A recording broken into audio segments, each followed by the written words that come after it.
친구들 안녕. 네, 오늘 이제 4일째가 되는 건가요? 네.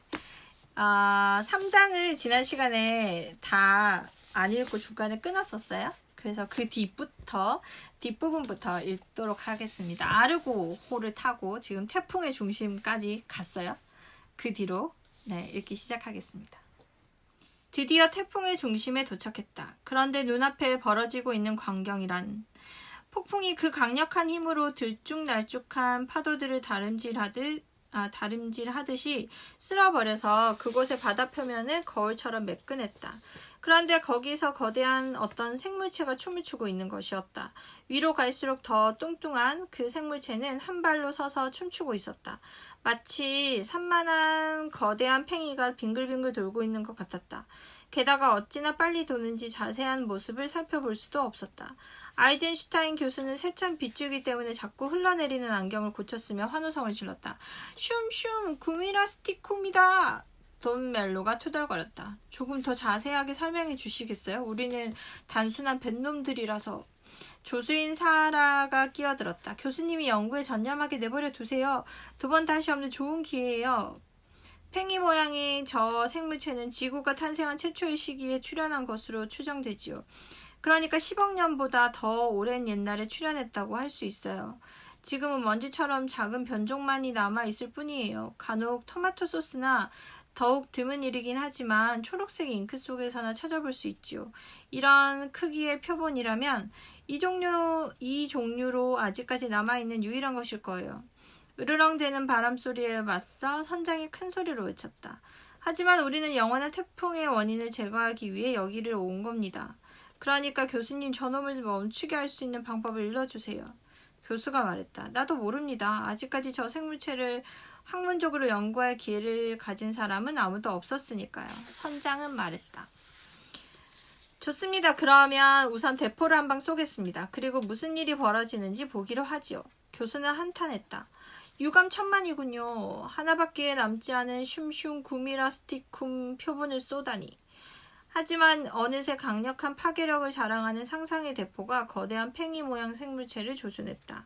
선장은 명령했다. 발사! 두 개의 포신으로부터 무려 1m나 되는 파르스름한 불꽃이 뿜어져 나왔다. 물론 소리는 전혀 나지 않았다. 잘 알려져 있듯이 상상의 대포는 단백질로 발사되기 때문이다.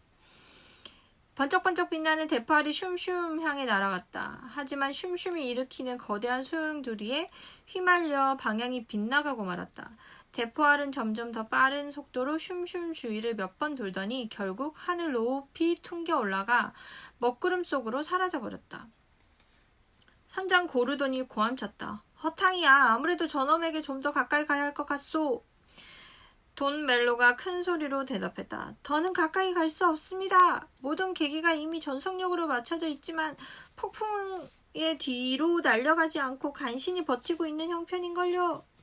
선장이 물었다. 무슨 좋은 수가 없을까요, 교수님? 하지만 아이젠슈타인 교수는 어깨를 으쓱할 뿐이었다. 그의 조수들 역시 묘안을 가지고 있지 않았다.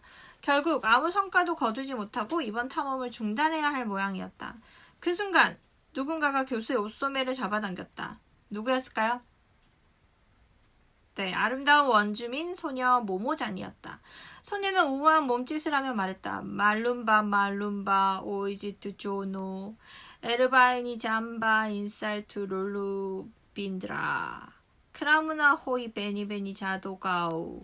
네, 놀라운 방언을 하고 있네요. 교수는 깜짝 놀라며 물었다. 바발루?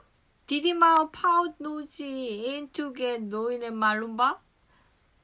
네, 이런 거 읽을 때는 사실 모르잖아요. 어떤 말인지. 그러면 친구들이 이렇게 억양도 넣어보고 그렇게 읽으면 재밌죠.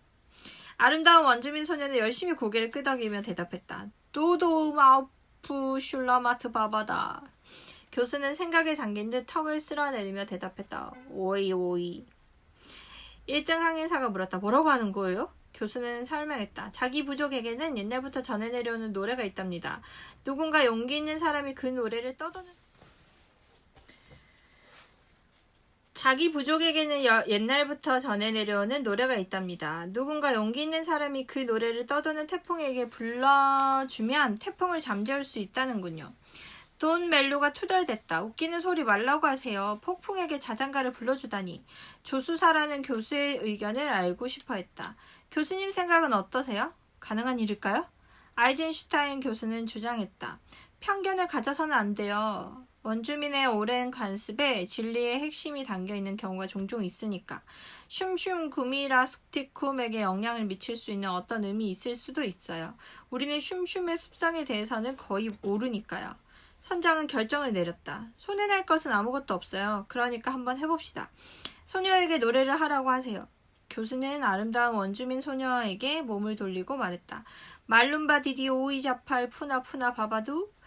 모모자는 고개를 끄덕이고 곧 아주 독특한 노래를 부르기 시작했다. 몇 개 안 되는 음으로 구성된 노래였는데 이런 구절이 계속해서 반복되었다.